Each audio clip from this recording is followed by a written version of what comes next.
জুবিনদাৰ এগৰাকী ছোৱালী আছিলে আৰু জুবিনদাতকৈ আগতে জুবিনদাৰ জীয়েক অৰ্থাৎ জুবিনদাৰ ছোৱালীৰ মৃত্যু হ'ল।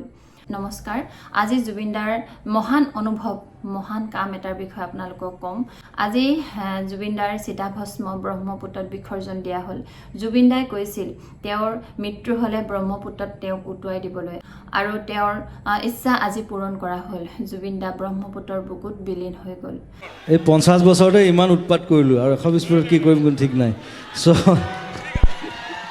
যেতিয়ালৈকে কাম কৰি থাকিম তেতিয়ালৈকে জীয়াই থাকিম বছ। যিদিনা কাম কৰিব নোৱাৰিম সেইদিনা মৰি যাম, খতম, বাই বাই। সঁচাই এই দিনটো যে ইমান সোনকালে আহিব কোনেও ভবা নাছিল, কিন্তু জুবিনদাই কোৱাৰ দৰে নভবা কথা কেতিয়াবা হঠাতে হৈ যায়। আজি জুবিনদা আমাৰ মাজত নাই, কিন্তু জুবিনদাক আমি সকলোৱে জীয়াই ৰাখিব লাগিব। জুবিনদাই যি ভাল পাইছিল, যি আদৰ্শ আছিল, সেই আদৰ্শৰে আমি আগবাঢ়ি যাব লাগিব। আৰু এটা কথা, আপোনালোকে কিন্তু কেতিয়াও ছ'চিয়েল মিডিয়াত #JusticeForJubin লিখিবলৈ পাহৰি নাযাব। জুবিনদাক আমি ন্যায় দিবলৈ হ'লে আমি যিসকল ওলাই যাব পাৰিছোঁ তেওঁলোকেতো ওলাই গৈছোৱে, কিন্তু যিসকলে ওলাই যাব পৰা নাই তেওঁলোকে এনেকৈ লিখিয়ে বিশ্বক দেখাই দিয়ক যে জুবিনদা কোন আছিল। জুবিনদাক ন্যায় দিবই লাগিব, বাধ্য হৈ পৰিব লাগিব জুবিনদাক ন্যায় দিবৰ বাবে। আৰু আপোনালোকক এতিয়া মই যে কৈছিলোঁ জুবিনদাৰ এগৰাকী ছোৱালী আছিল আৰু সেই ছোৱালীগৰাকীৰ মৃত্যু হৈছিল, সেই কাহিনীটো আপোনালোকক মই এতিয়া ক'বলৈ ওলাইছোঁ। গতিকে ভিডিঅ'টো আপোনালোকে শেষলৈকে ধৈৰ্য ধৰি চাব বুলি আশা ৰাখিছোঁ। আজিৰ পৰা কেইবছৰমান আগৰ কথা, জুবিনদাই বহিৰাজ্যত অনুষ্ঠান সামৰি অসমলৈ উভতি আহি আছিল। ফ্লাইটতে তেওঁৰ কাষত এগৰাকী মহিলা বহিছিল। মহিলাগৰাকীৰ লগত জুবিনদাৰ কথা বতৰা আৰম্ভ হ'ল। জুবিনদাই সুধিলে যে তেওঁ ক'লৈ গৈছিল। তেতিয়া মহিলাগৰাকীয়ে ক'লে যে তেওঁৰ নিজৰ ছোৱালীজনীৰ চিকিৎসাৰ বাবে বাহিৰলৈ গৈছিল। তেতিয়া জুবিনদাই সুধিলে তেওঁৰ ছোৱালীজনীৰ কি হৈছে।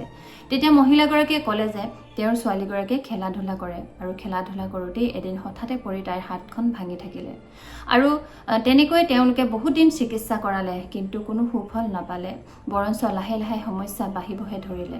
তাৰপিছত এইবাৰ যে তেওঁলোক গৈছিল বাহিৰলৈ যাওঁতে চিকিৎসকে ক'লে যে তাইৰ হাত এখন কাটি পেলাব লাগিব।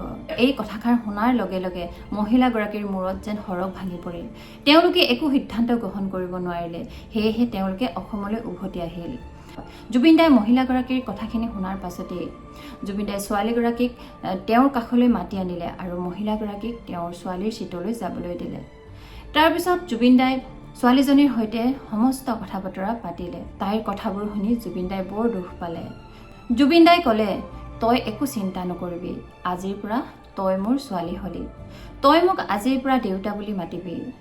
এই বুলি কৈ জুবিনদাই ছোৱালীগৰাকীক নিজৰ নাম্বাৰটো দিলে আৰু ক'লে যে তোৰ চিকিৎসাৰ সমস্ত দায়িত্ব মই ল'লোঁ।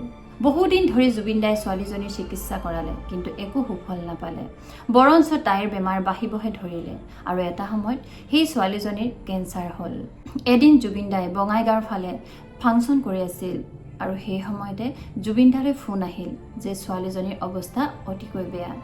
তেতিয়া জুবিনদাই লগালগ ক'লে যে তাইক গুৱাহাটীলৈ লৈ আন, আৰু কথামতেই সকলোবোৰ সাজু হ'ল। ইফালে জুবিনদাও মঞ্চত গীত পৰিৱেশন কৰিবলৈ সাজু হৈছে। তেনেতে এটা ফোন কল আহিল যে ছোৱালীজনী আৰু ইহ সংসাৰত নাই। তুলনীয়া পুত্ৰীৰ অকাল বিয়োগত ম্ৰিয়মান হৈ দুখত ভাঙি পৰিল জুবিন গাৰ্গ। ইফালে মঞ্চত সহশিল্পীয়ে জুবিনদাৰ লগত গান গাবলৈ সাজু হৈ আছে, অপেক্ষা কৰি আছে। গাবলগীয়া গীতটিও সাজু হৈছে, কিন্তু জুবিনদাই গাব পৰা নাই। গানৰ দুটামান কলি গাই জুবিনদাই আৰু গাব নোৱাৰিলে, হুকহুকাই কান্দি দিলে। জুবিনদাই ক'লে, মই আৰু গাব নোৱাৰোঁ।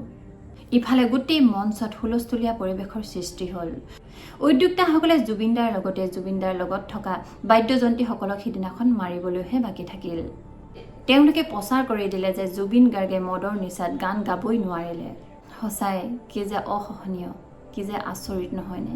ইফালে জুবিনদাই নিজৰ তুলনীয়া কন্যাক হেৰুৱাৰ দুখত ভাঙি পৰিছে, হুকহুকাই কান্দিছে তেওঁ আৰু গান গাব নোৱাৰোঁ বুলি কৈছে, কিন্তু এফালে তেওঁ মদৰ নিচাত গান গাবই পৰা নাই বুলি প্ৰচাৰ কৰিছে।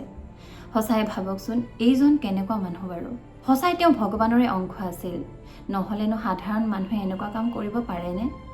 নিজৰ জীৱনৰ ব্যস্ততাত জুবিনদাক কিন্তু কেতিয়াও পাহৰি নাযাব। সদায় আপুনি অকণমান সময় উলিয়াই হ'লেও লিখক #JusticeForJubin। ধন্যবাদ।